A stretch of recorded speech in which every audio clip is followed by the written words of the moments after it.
ಇವತ್ತು ದೈವ ನರ್ತಕರು ಅಂತ ಹೇಳಿದ್ರೆ ನಲಿಕೆ ಸಮಾಜ, ಪಮ್ಮದ ಸಮಾಜ, ಪಾಣರ ಸಮಾಜ, ಪರ್ವ ಸಮಾಜ, ಹೀಗೆ ಕೆಲವಾರು ಸಮಾಜಗಳಿದೆ. ಅದರ ನಂತರ ಎರಡನೇದು ದೈವ ಪಾತ್ರಿಗಳು. ಅದರಲ್ಲಿ ಕೂಡ ಪರಿಶಿಷ್ಟ ಜಾತಿಗೆ ಒಳಪಟ್ಟಂತ ದೈವ ಪಾತ್ರಿಗಳು ಮುಂಡಾಳ ಸಮುದಾಯ ಇರಬಹುದು, ಆದಿದ್ರಾವಿಡ, ಮೊಗೇರ, ಬಾಕುಡ, ಸಮಗಾರ, ನಾಯಕ, ಈ ರೀತಿಯ ಸಮುದಾಯಗಳು. ಅದಲ್ಲದೆ ರಾಜನ್ ದೈವವನ್ನ ಕಟ್ಟುವಂತ ಜೈನ, ಬಂಟ್ಸ್ ಮತ್ತು ಬಿಲ್ಲವ ಸಮುದಾಯದವರು ಕೂಡ ದೈವ ಪಾತ್ರಿಗಳಾಗಿ ಕೆಲಸವನ್ನ ಮಾಡ್ತಾರೆ.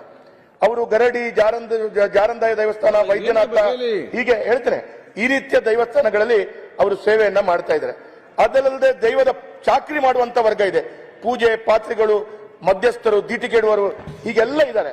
ಆದ್ರೆ ಅವರಲ್ಲಿ ಇದಕ್ಕೆ ಯಾವುದೇ ವಿಂಗಡಣೆಗಳಿಲ್ಲದೆ ಈ ಎಲ್ಲ ದೈವದ ಕೆಲಸ ಕಾರ್ಯಗಳನ್ನು ಮಾಡುವವರು ಅವರು ಉತ್ತರದಲ್ಲಿ ಹೇಗೆ ಕೊಟ್ಟಿದ್ದಾರೆ ಅಂತ ಕೇಳಿದ್ರೆ, ಸಾಹಿತಿ ಕಲಾವಿದರು, ಅದರಲ್ಲಿ ಕೂಡ ಸಾಹಿತ್ಯ, ಸಂಗೀತ, ನೃತ್ಯ, ನಾಟಕ, ಜನಪದ, ಯಕ್ಷಗಾನ, ಬಯಲಾಟ, ಲಲಿತಕಲೆ, ಶಿಲ್ಪಕಲೆ ಮುಂತಾದ ಕಲಾ ಕ್ಷೇತ್ರಗಳು ಅಂತೇಳಿ ತೆಗೆದುಕೊಂಡಿದ್ದಾರೆ.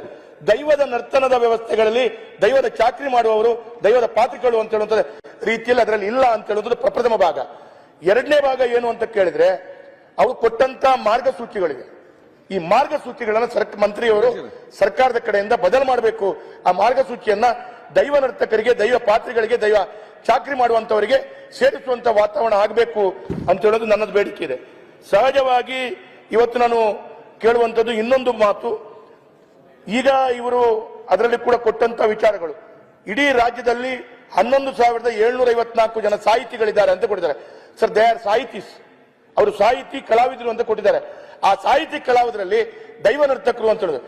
ಕೊನೆಯದಾಗಿ ಒಂದು ಉತ್ತರ ಕೊಟ್ಟಿದ್ದಾರೆ. ಇದರಲ್ಲಿ 3 ಜನ ನಲಿಕೆ ಸಮುದಾಯದವರಿಗೆ ಮಾಶಾಸನವನ್ನ ಕೊಡುವಂತ ಕೆಲಸ ಕಾರ್ಯಗಳು ಆಗ್ತಾ ಇದೆ ಅಂತ ಹೇಳಿ.